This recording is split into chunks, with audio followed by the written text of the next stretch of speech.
Hello guys, welcome back to my YouTube channel Microsoft Office Learning. In this important video, I'm going to discuss with you index match function in Microsoft Excel. So stay tuned and watch till the end. First of all, I will discuss with you about the purpose of index match. The purpose of index match is to solve the complex lookup problems. This formula is known as the dynamic lookup formula as well. We come across this situation in Microsoft Excel where the lookup formula doesn't work. The lookup formula doesn't has capacity to work in some scenarios, especially in complex scenarios. At that point, we realize that the index match function is our best formula to work with. I have created a separate video for the index formula and the match formula. If you didn't watch that video, I'm giving the link in below description. Must watch it. So let's start writing this index match formula.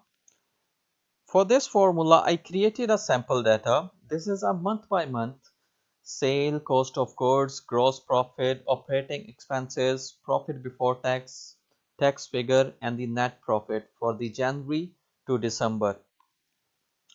And all the figures are in thousands.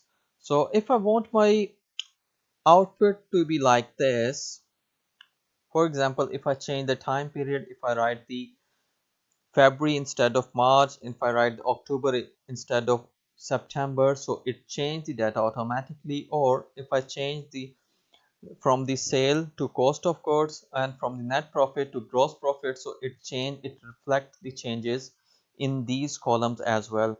So in this scenario, in this complex scenario, the index match function will help us to solve our query. So let's start writing the index match function. Is equal to index, index, press tab. First thing is array. Array is a data range in which the formula will work. In this scenario, my array is this. I will select all this data and then I will fix this data, F4, then comma. If I'm writing the index formula its own, then I need to write down the row number. But in this scenario, I will use the match function for matching in the row. So I will use the match function, press tab. In the match function, the first thing is lookup value. What is my lookup value? In this scenario, my lookup value is this cell, the sale. And then I will fix this, then press comma. Now second thing is lookup array, where the formula will look this lookup value. I want my formula to look this lookup value in this array. This one, I will select this and then I will press F4. Next thing is exact match or approximate match. I want my formula to exact match. So I will select this exact and then press tab, then close of bracket, comma, and the next thing is column number. And instead of writing down the column number, I will use the match function, match, because next things I want the time period to be matched. I want the months to be matched. So what's the lookup value? Lookup value is this one, this cell, which has the March, and then press F4, comma. Next thing is lookup array, where this lookup value should be looked in. I want this lookup value to be looked in this row.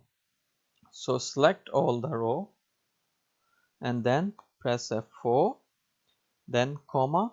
The last thing is exact match. We'll select this one and press tab, then close of bracket, another close bracket, and this is a complete index match formula. First thing is the data range.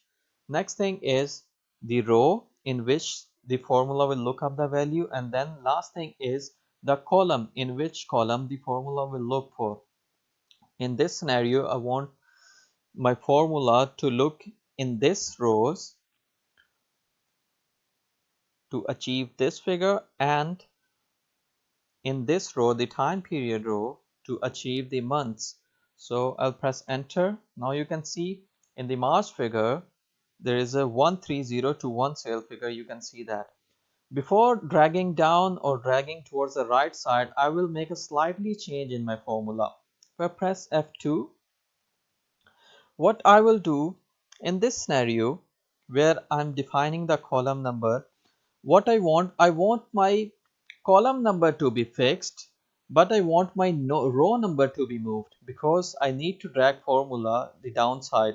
So what I will do, I will keep this dollar sign with the G and remove with this 19 because I want my formula to go towards the downward row. And here in the column number, in this scenario, I want to drag my formula towards the right side. So what I want to keep my row fixed, which is 18. So I'll keep it fixed and remove the dollar sign from the column because I want my column to be moved and row should be the fixed. So if I press enter, and now if I drag the formula towards the right side, so it will give, and if I drag down, you can see 13021 March figure, September figure, sale figure is 14575. So 14575, and the net profit figure 3890. You can see that in March 3890. If I change anything here, so it will reflect the change here. For example, if I insert a drop down list here, data validation list, select the data range. My data range is this, enter. Okay, now it has given me the drop down list. I want the list here as well. Go to the data validation tab, data validation. Now list, select the data range is this. Okay, then okay. Now if I change anything from here, you can see that if I select the July, all the figures have been changed. The sale figure and the net profit figure have been changed. You can see the July figure, sale is 14057 and net profit is 4200. If I change anything from here, instead of net profit, if I want the gross profit, so you can see the gross profit has been changed for the July, which is 5623. So this is how this formula works. Leave the comment below if this video helped, and hit the like button if you like this video, and make sure to subscribe my channel if you want to watch more tips and tricks. So I'll see you guys in next video.